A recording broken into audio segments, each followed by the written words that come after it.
കേട്ടു തീർത്ത സംഗീതത്തിന്റെയും കണ്ടു തീർത്ത സിനിമകളുടെയും വൃത്തികേടുകളുടെയും കണക്കുകളില്ലാതെ ആത്മാർത്ഥമായി ഹൃദയ സാന്നിധ്യത്തോടുകൂടി അള്ളാഹുവിനെ ഉദ്ദേശിച്ചുകൊണ്ട് നിസ്കരിച്ച ഒരു നിസ്കാരം ജീവിതത്തിൽ ഉണ്ടായിട്ട് കാലം എത്രയായി? എന്റെ ജീവിതം തിരിഞ്ഞു നോക്ക. 33 വയസ്സായി, 40 വയസ്സായി, 50 വയസ്സായി. ജീവിതം ഒന്ന് തിരിഞ്ഞു നോക്കുക, ഒന്ന് തിരിഞ്ഞു നോക്കുക. എന്താണ് നീ ചെയ്തിട്ടുള്ളത്? അള്ളാഹുവിന്റെ അടുത്തേക്ക് ഈ അവസ്ഥയിലാണ് നീ മരിക്കുന്നതെങ്കിൽ എന്താണ് നിന്റെ അവസ്ഥയെന്ന് നീ പ്രതീക്ഷിക്കുന്നത്? എന്താണ് നീ പറയുന്നു? അള്ളാഹു നിനക്ക് പുറത്തു തരുമെന്ന്. അതെ, ശരിയാണ്, അള്ളാഹു നിനക്ക് പുറത്തു നൽകും. നീ എത്ര തവണ തിന്മകൾ ചെയ്താലും ആവർത്തിച്ച് അള്ളാഹുവിനോട് ഇസ്തിഗ്ഫാർ തേടിയാൽ നീ അള്ളാഹു നിനക്ക് പുറത്തു നൽകും. എന്നാൽ നീ ആത്മാർത്ഥമായി അള്ളാഹുവിനോടൊന്ന് തൗബ ചെയ്തിട്ട് എത്ര കാലമായി? ഈ തിന്മകളും പേറി ഈ ധിക്കാരങ്ങളുമായാണ് അള്ളാഹുവിന്റെ അടുത്തേക്ക് നീ ചെന്നെത്താൻ നിൽക്കുന്നതെങ്കിൽ എന്താണ്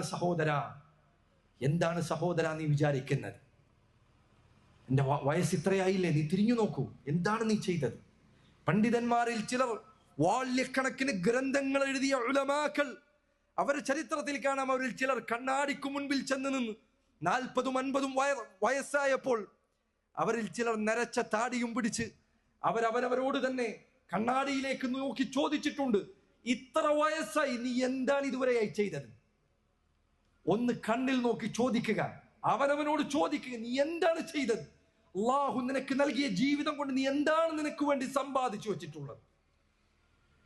കേട്ടു തീർത്ത സംഗീതത്തിന്റെയും കണ്ടു തീർത്ത സിനിമകളുടെയും വൃത്തികേടുകളുടെയും കണക്കുകളല്ലാതെ ആത്മാർത്ഥമായി ഹൃദയ സാന്നിധ്യത്തോടുകൂടി അള്ളാഹുവിനെ ഉദ്ദേശിച്ചുകൊണ്ട് നിസ്കരിച്ച ഒരു നിസ്കാരം ജീവിതത്തിൽ ഉണ്ടായിട്ട് കാലം എത്രയായി?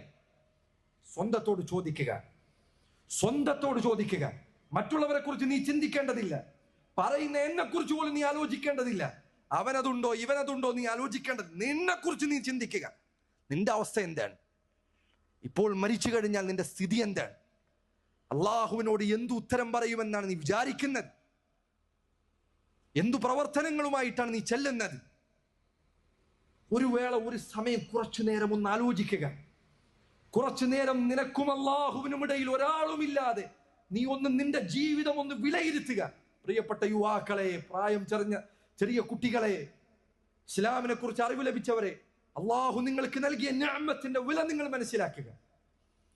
ഇസ്ലാം ഒരാൾക്ക് അള്ളാഹു നൽകുന്ന ഏറ്റവും വലിയ അനുഗ്രഹമാണ്. അതുകൊണ്ടാണ് നിസ്കാരത്തിൽ ആവർത്തിച്ച് നമ്മൾ പറയുന്നത് ഇഹ്ദിന സിറാത്തൽ മുസ്തഖീം, അള്ളാഹുവെ നേരായ മാർഗത്തിലേക്ക് നയിക്കണമേ എന്ന്.